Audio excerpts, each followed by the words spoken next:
Saya lanjutkan yang mana tadi kita telah membahas tentang hadas. Sebelum kita membahas hilangnya hadas tersebut atau datangnya hadas tersebut, selanjutnya akan saya ulas kembali yang mana kemarin kita membahas tentang permasalahan dalam menyentuh mushaf dan membawanya. Jadi kalau untuk tadi di mana tidak diperbolehkan ketika seseorang itu dalam keadaan hadas, jinabat ataupun haid, yang ini secara mengglobal, secara umum. Jadi mushaf itu boleh dibawa dan disentuh oleh anak kecil. Anak kecil yang sudah tamyiz ya, tamyiz di dalam bab tentang hukum menyentuh dan membawa mushaf itu beda sama tamyiz yang ada di hukum haid.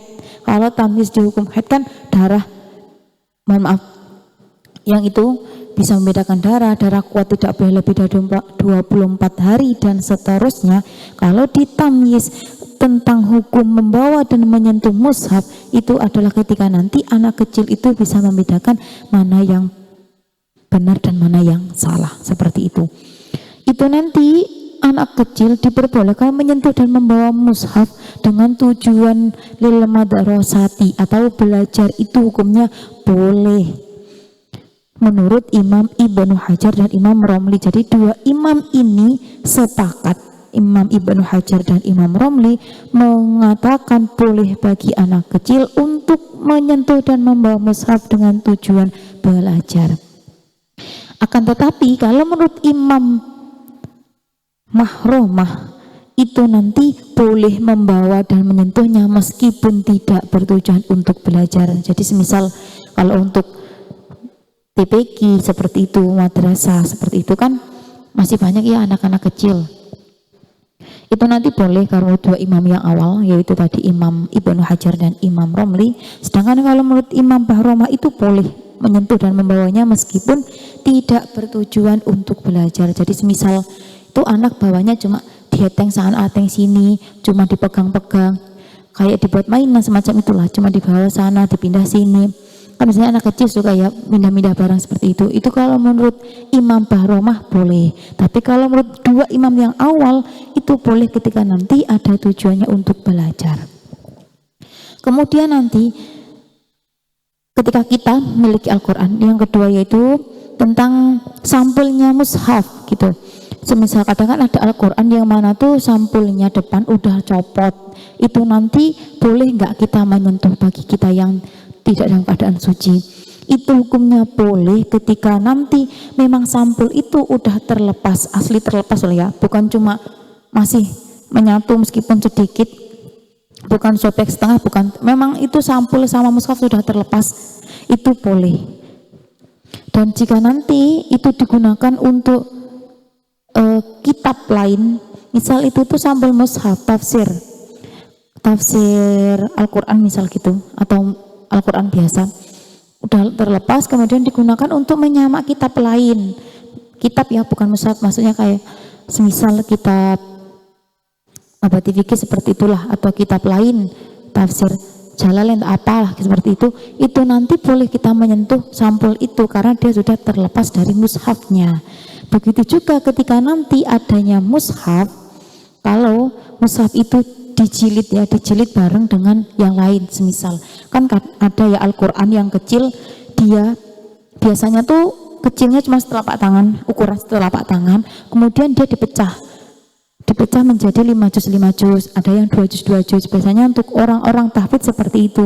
Jadi dia tuh dibawa ke tempat penjilitan, dipecah menjadi tipis-tipis, mungkin biar mudah untuk dibawa kemana-mana dan bisa untuk murojaah di mana-mana. Itu nanti ketika itu misal Al-Quran yang 2 juz 1 sama juz 2 ini dijilid bareng sama manakib atau sama yang lain tapi bukan mushaf, itu nanti misal sampulnya yang luar tuh itu manakib, ini nanti gimana, boleh nggak nyentuh ini dalam keadaan tidak suci? Ini ada beberapa pendapat ya.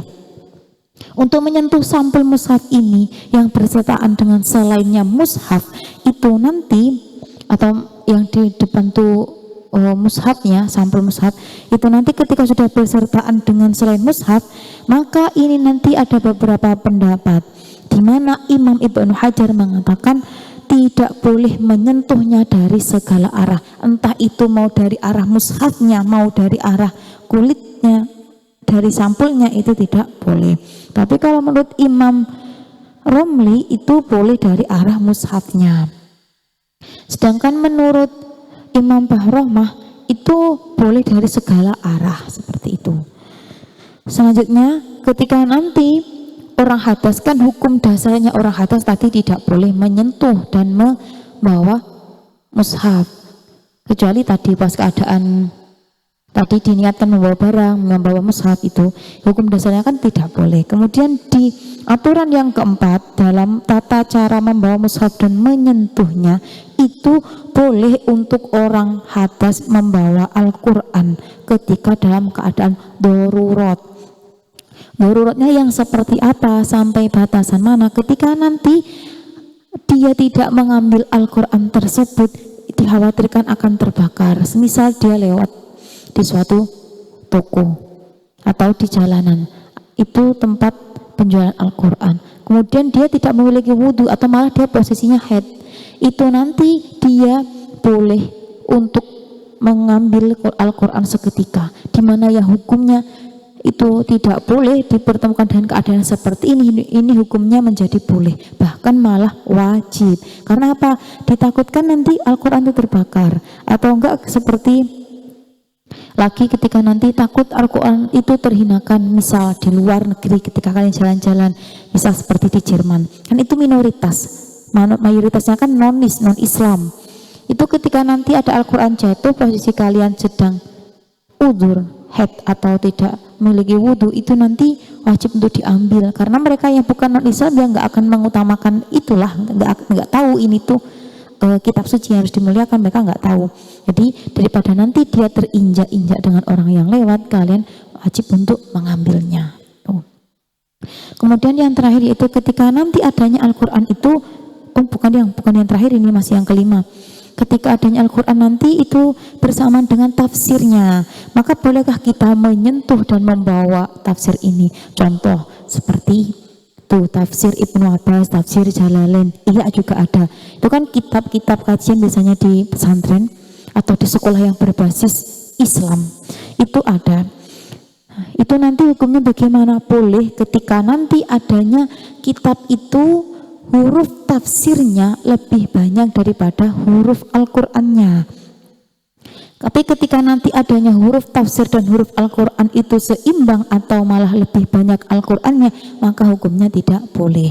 Tapi kalau menurut sepemahaman saya ya, di mana-mana sekolah, mau itu sekolah negeri yang berbasis Islam ataupun sekolah pesantren, kebanyakan yang digunakan itu kitab-kitab, kalau memang ada dari Al-Qurannya, kitab itu kitab tafsir, yang mana tafsirnya itu lebih banyak daripada Al-Qurannya, karena untuk menunjang atau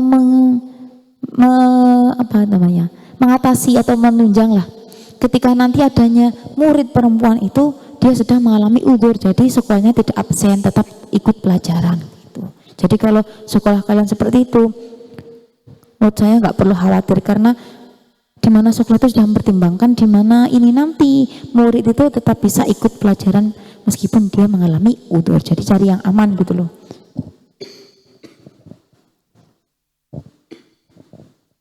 Selanjutnya yang keenam, itu nanti boleh bagi orang yang hadas tuh menyentuh mushaf dengan menggunakan kayu. Kan biasanya kalau ada, biasanya sih ada madrasah atau TPQ yang pakai